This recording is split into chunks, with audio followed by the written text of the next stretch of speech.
आज वैशाली का सरकारी स्कूल की शिक्षिका के रूप में पहला दिन था।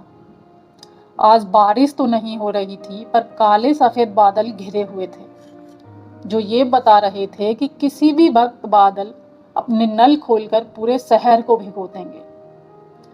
उसे स्कूल तक छोड़ने उसके पति राजीव आए थे और कहा था, मुझे गर्व है तुम पर। देखना, तुम बहुत अच्छी शिक्षिका साबित होगी। कुर्सी पर बैठी वैशाली अतीत में डूब गई। वो 4 साल पहले के सावन के उस दिन को याद करने लगी, जिस दिन ने उसकी पूरी जिंदगी बदल दी। वैशाली की शादी नवंबर माह में राजीव से हुई थी। राजीव 3 भाई बहनों में सबसे बड़ा था।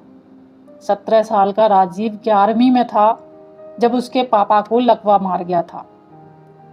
अब 5 लोगों के खाने की व्यवस्था करना, बीमार पिता की दवाई और छोटे भाई बहनों की पढ़ाई आदि का खर्चा, सबका इंतजाम राजीव को ही करना था। घर की आर्थिक स्थिति ठीक न होने के कारण पढ़ाई में अच्छा होने के बावजूद 11वीं के बाद ही पढ़ाई छोड़नी पड़ी। उसने ऑटो किराए पर लेके चलाना सीख लिया और इसी से इतना तो कमाने लगा था कि परिवार के सदस्यों की ज़रूरतें पूरी होने लगी थी। फिर उसने खुद के 2 ऑटो खरीद लिए, जो उसने किराए पर किसी और को चलाने के लिए दिए। एक पिकअप लोडिंग वाहन लोन पर उठा लिया। जब शादी विवाह के समय लोडिंग का काम मिलता तो कमाई अच्छी खासी हो जाती। अब घर की आर्थिक हालत भी सुधर गई थी। 7 सालों की मेहनत रंग ले आई थी। फिर एक दिन वैशाली के साथ उसका विवाह हो गया। वैशाली के माता पिता की मृत्यु रोड एक्सीडेंट में तब ही हो गई थी जब वो मात्र 8 साल की थी। बस तब से उसकी दादी ने उसे पाला था। वैशाली पढ़ने के साथ साथ घर गृहस्थी के कामों में, सिलाई, कढ़ाई, बुनाई में भी निपुण थी। उनकी घर की ज़रूरतें दादी की वृद्धा पेंशन और वैशाली द्वारा मोहल्ले की औरतों के कपड़ों की सिलाई और दुपट्टों की कढ़ाई से मिलने वाले पैसों से चलती थी। जब वैशाली को देखने राजीव और उसकी माँ आए थे, तब वैशाली के अन्य गुणों का बखान करते हुए उन्हें बताया गया था कि वैशाली ने 11वीं में प्रथम श्रेणी से पास की थी। राजीव ने सोचा, चलो मैं तो नहीं पढ़ पाया, पर अब घर में कोई तो पढ़ा लिखा होगा। तब वैशाली ने साफ शब्दों में कहा था कि उसके सिवा उसकी दादी का कोई नहीं है। वो बुढ़ापे में अपनी दादी को अकेला नहीं छोड़ सकती। तो यदि राजीव उससे शादी करना चाहते हैं तो उसकी दादी को भी अपनाना होगा।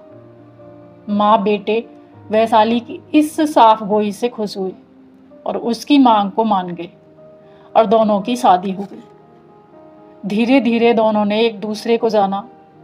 जीवन में भोगे हुए कष्टों के कारण एक दूसरे से सहानुभूति हुई। फिर मुसीबतों का डटकर सामना करने की इच्छा शक्ति के कारण एक दूसरे के प्रति मन में सम्मान और प्रेम की भावना उपजी। वैशाली ने घर की पूरी जिम्मेदारी संभाल ली। उसी साल उसकी ननद सोनी 12वीं में थी और देवर संजीव 10वीं में। वैशाली ने रात भर जाग कर उन्हें पढ़ाया था। सबकी मेहनत रंग लाई। जब बोर्ड परीक्षा का परिणाम आया, तब सोनी के 68% और संजीव के 76% अंक आए थे। सोनी और संजीव ने अपनी सफलता का श्रेय अपनी भाभी को दिया था। इन सब खुशियों के बीच वैशाली से कई बार पूछा गया कि उसे क्या तोहफा चाहिए, पर हर बार वो कहती, परिवार की मदद करने के बदले कैसा तोहफा। शादी के 8 महीनों में वैशाली ने कभी खुद के लिए कुछ नहीं मांगा। हमेशा कहती, मेरी दादी को अपनाकर आप लोगों ने मुझे जिंदगी भर का उपहार दे दिया है। एक दिन शाम को छत पर बैठी सोनी ने वैशाली से पूछा, भाभी, आपने भी तो 12वीं में अच्छे अंकों से पास की थी, फिर आगे क्यों नहीं पढ़ी। मैंने 12वीं में बहुत मेहनत की थी। मुझे लगा था 75% अंक हासिल कर लूंगी तो सरकार से छात्रवृत्ति मिल जाएगी। मैं बीएड करना चाहती थी। मुझे पढ़ना लिखना बहुत पसंद है, तो मैं एक शिक्षिका बनना चाहती थी, पर मैं 71% अंक ही हासिल कर पाई और मुझे छात्रवृत्ति नहीं मिली। घर में इतने पैसे नहीं थे जो स्वयं की फीस भरकर एडमिशन ले पाती, तो बस पढ़ाई छोड़नी पड़ी। ये कहते हुए वैशाली की आवाज़ और चेहरे पर छाई उदासी सोनी ने देख ली थी। बात आई गई हो गई। फिर जुलाई के महीने में सोनी अपने भाई के साथ कॉलेज में एडमिशन लेने पहुंची। घर आते समय राजीव एक मिठाई का डब्बा भी ले आया था। वैशाली ने मिठाई का भोग भगवान को लगाया और सोनी के उज्जवल भविष्य की मन ही मन प्रार्थना की। जब वैशाली ने आंखें खोली तो देखा राजीव, सोनी, संजय, सास और दादी सभी वहीं खड़े थे और वैशाली को देखकर मुस्कुरा रहे थे।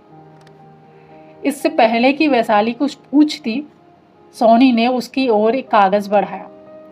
वैशाली ने देखा वो बीएड का एडमिशन फॉर्म है और उस पर वैशाली का नाम था। वो हैरानी से सोनी को देखती रह गई।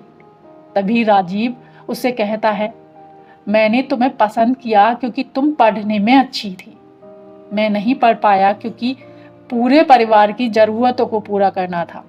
तो मैंने कसम खाई थी कि मेरे परिवार में किसी को कभी भी अपनी पढ़ाई पैसों की कमी के कारण नहीं छोड़नी पड़ेगी। अब तुम भी मेरे परिवार की सदस्य हो, तो तुम भी जितना चाहो पढ़ सकती हो। सोनी और तुम दोनों साथ में कॉलेज आना और अपना शिक्षिका बनने का सपना पूरा करना। संजीव बोला, भाभी, हमारे साथ आपने भी माँ की तरह रात भर जागकर मेहनत की थी। आपके पढ़ाने के कारण ही मैं और सोनी दीदी इतने अच्छे अंकों से पास हुए हैं। तो ये हमारी भी जिम्मेदारी है कि हम आपकी खुशियों का ख्याल रखें। वैशाली की आंखों में खुशी के आंसू थे। उसने अपनी दादी की तरफ देखा, वे आशीर्वाद दे रही थी। वैशाली जब अपनी सास के पैर छूने के लिए झुकी तो वे बड़े प्यार से वैशाली के सर पर हाथ फेर कर बोली, बेटा, सावन में घर की बेटियों को सगुन के रूप में सावनी दी जाती है।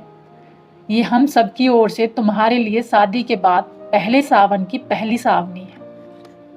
वैशाली ने पलटकर पूजा घर में रखी भगवान शिव और माँ पार्वती की मूर्ति के पास जाकर ऐसा घर और ऐसा वर देने के लिए धन्यवाद किया। इसी बीच बारिश होने लगी, मानो आज प्रकृति भी वैशाली की खुशी में खुश थी। ये शादी के बाद का पहला सावन वैशाली के लिए हमेशा के लिए यादगार बन गया।